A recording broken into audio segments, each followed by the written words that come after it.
Hey guys, it's E here from Virginia Grace Living. So it's been a little bit since I've made a video, and I've just kind of been super busy with work and traveling and kids and everything else. I'm sure you guys all understand.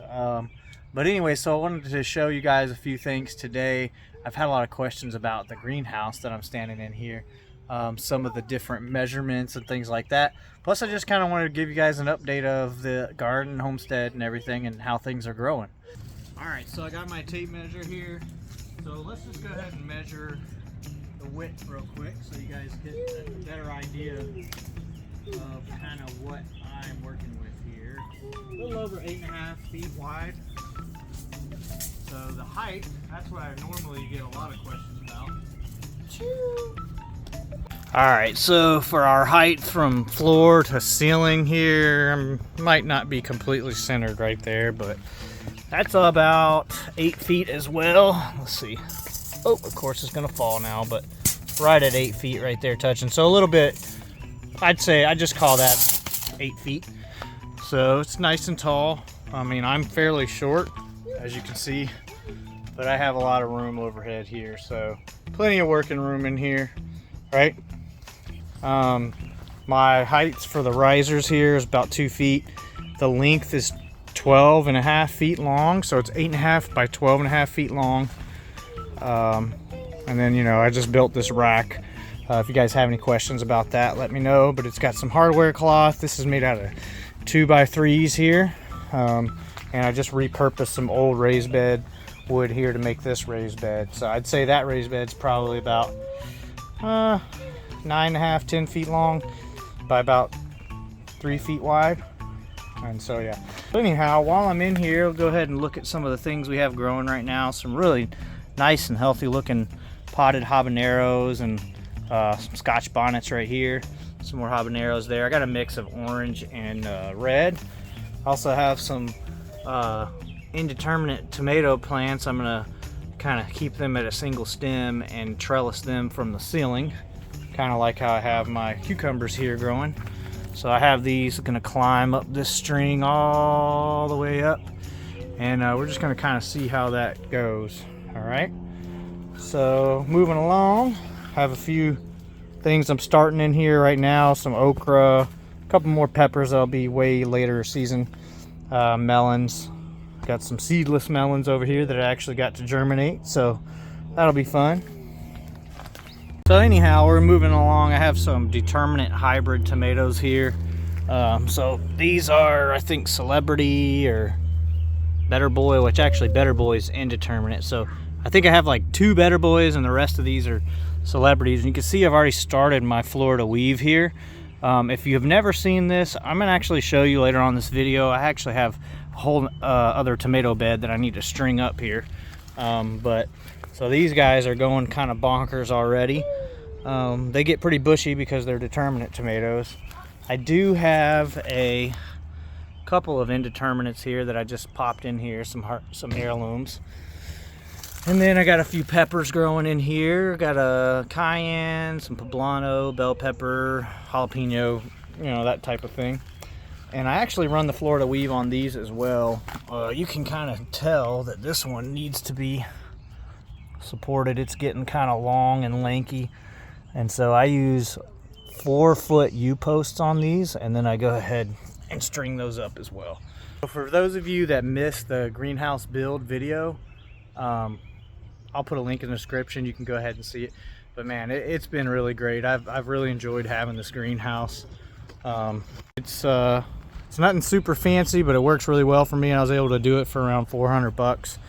I've since been able kind of fashioned this up to where it can be pulled up. It's not the best system, but it does help with ventilation. Eventually I'd like to make it into a roll-up side, but you can see, forgive my weeds all in here, but it does give good ventilation. All right, on to the other side. So these are my indeterminate heirloom tomatoes that I have here. I need to go ahead and get these T-posts in the ground and get these strung up with the Florida weave. So but you can tell they're growing really well. I'm going to try and keep these to a single stem. I need to probably come in here and sucker these again soon. Yeah, this guy right here's got a sucker. Those of you that don't know what suckers are, or what I mean by sucker in the tomato, is this right here on an indeterminate tomato is what is considered a sucker. So I try to keep mine to a single stem because otherwise they just go crazy. Plus I try to pack as many as I can in my raised bed. So I pull these off, all right? And believe it or not, if these get big enough and you set them in some water, you can root these and they can be their own individual tomato plants. So we're gonna go ahead and go through and sucker all these tomatoes the best as I can. And like that's a big sucker right here. This could be its own plant basically. It may seem counterintuitive to pull pieces off your tomatoes, but it'll actually help to keep them healthy, and you'll grow bigger tomatoes that way as well. So let's go through. I'm gonna get this, I'm not gonna get it all on video, but I'm gonna go through and sucker these, and then we're gonna start putting that Florida weave up.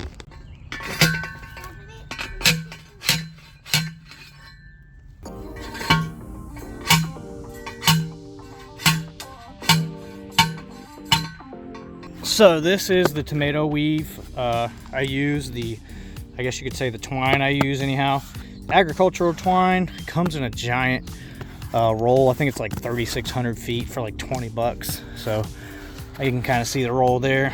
So I'll post a link in the description for this as well for Amazon. I have an Amazon shop where I have a few things posted in there also if you guys want to check it out, but I will put the specific link for this. 20 bucks, you can't beat it. It should last a few years. And we're gonna get these strung up. I'm gonna kind of show you how that Florida weave works to support these tomatoes.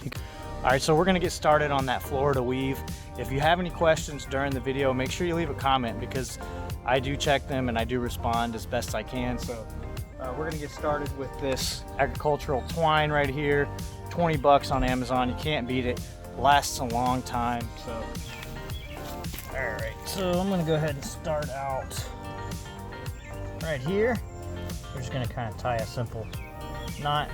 Good. Also, the great thing about this is it kind of keeps all your twine together and not getting all tangled up, because I've used different ones before. But anyhow, so I'm gonna go on the outside of this plant, inside, outside, inside, outside, and then we're gonna wrap around this pole and do the opposite sides of the plants that we already went around.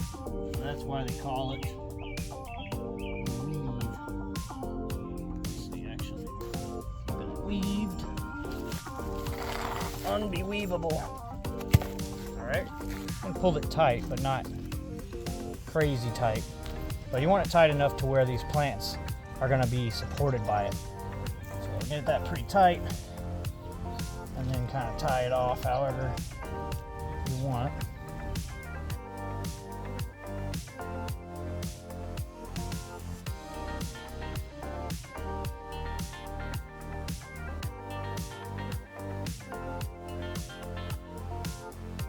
All right, and that's all there is to it, guys. It's a very simple system for keeping these tidy and neat and supported, and it's semi inexpensive. One box of these, or one box of this for 20 bucks versus a bunch of tomato cages that you may end up having to replace every few years. So it's just my favorite way to do it anyhow. Over here we have some cucumbers, and I have installed this trellis netting. So I'm trying to start training these guys to climb. They're starting to put out these little tendrils here. So once they grab on, and yeah, so it's only a matter of time till we get some cucumbers on here. And then over here I have a potato bed that's going pretty crazy. Got a couple scraggler garlics in here that I'll pull up soon. But so I did a bunch of potatoes this year. My buddy Ben from Lazar Family Farm gave me a bunch of red Pontiac potatoes. I also just planted some russets that I had and some Kennebecks actually. So I don't remember where all they are. I just have a bunch of potatoes out, so once we pull them, we'll know. There's another potato bed right here behind me. All right, let's head to the backyard garden and show you what's going on back there. All right, so I'm going to show you guys what's going on in the backyard garden real quick. Let these chickens out. Dogs are running crazy.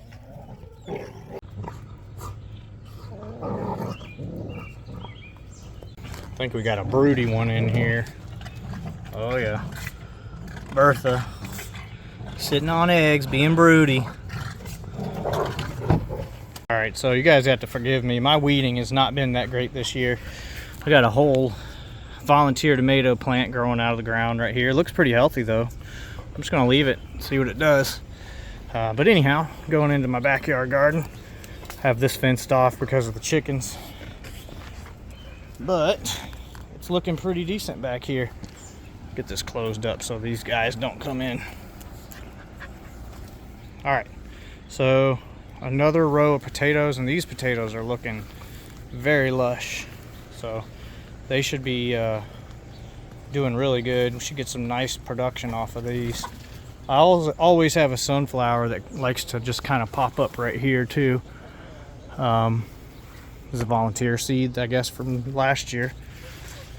All right, this row is my Brussels sprouts, and they're doing pretty good for as late as it is in the season. I planted them kind of late, but you can see I got some little baby Brussels sprouts forming here. I think I need to come out here and spray for caterpillars. I use the BT spray, but some nice, looking pretty decent. Before these caterpillars take over though, I'm gonna get some of that spray. It's Bonide Thuricide. It's an organic spray that is toxic to caterpillars. So those are my Brussels sprouts. Got my green beans right here, starting to climb. Haven't made any beans yet, but they will here soon. I got some cabbage growing. This is a Savoy cabbage. This one's looking pretty good. Probably about ready to pick here soon. Got a whole row of that growing here. A few other decent ones. See some frass from the caterpillars here, so I'm gonna have to come out here and spray these soon. But there's that. Some broccoli. I've already cut all the main crowns, but I'm still getting some little side shoots, so I'm leaving those for the time being. Some volunteer pumpkin or something growing right here. But yeah, so this was my broccoli. You can see it's actually doing pretty good, giving me secondary shoots and everything here. Said my weeds are out of control already. I need to get on these weeds, guys, but I've been very busy, haven't even had time to make videos. So, and then another row of potatoes back here. All right, guys, so this is what I use on the garden. I mean, everything really likes it. These peppers, as you can see, look super healthy. Tomatoes love it as well. So I use this one for the general purpose, and then I also have, actually I have some over here. It's already open. Some of the fruit and flour. You mix these together, you can do that as well, and it's really well balanced when you mix it together like that. Or if you're really just trying to get vegetative growth, just use this one to get some of that nitrogen boosted into that and get your plants healthy. This is going to promote more of the flowering and the fruiting. So if you start seeing flowers on stuff and you see little tomatoes or peppers and you want to give it a boost, this is good right here. You can mix them together. Or if you're just wanting to get bigger plants, general plant health, this is going to be good right here. So right now I'm actually just going to use some of this. I'm going to get it mixed up and spread around. I don't really measure it per se. You can measure it, but I just kind of give it a couple nice glugs in my 2-gallon watering can. I'm going to use one of my little sample bottles I got here. Yeah. Get that mixed up.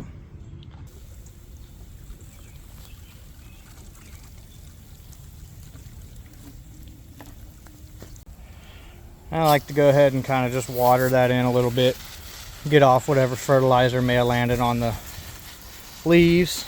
This stuff doesn't really burn because it's organic and it's not extremely strong, but it feeds the plants well.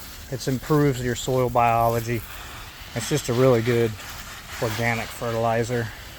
All right, guys, well, that's really all I have for you on this video. Like I said, sorry it's been a while since I've made a video, just been super busy. Hopefully with the garden going and everything. I'll try and grab the camera and record a little bit here and there.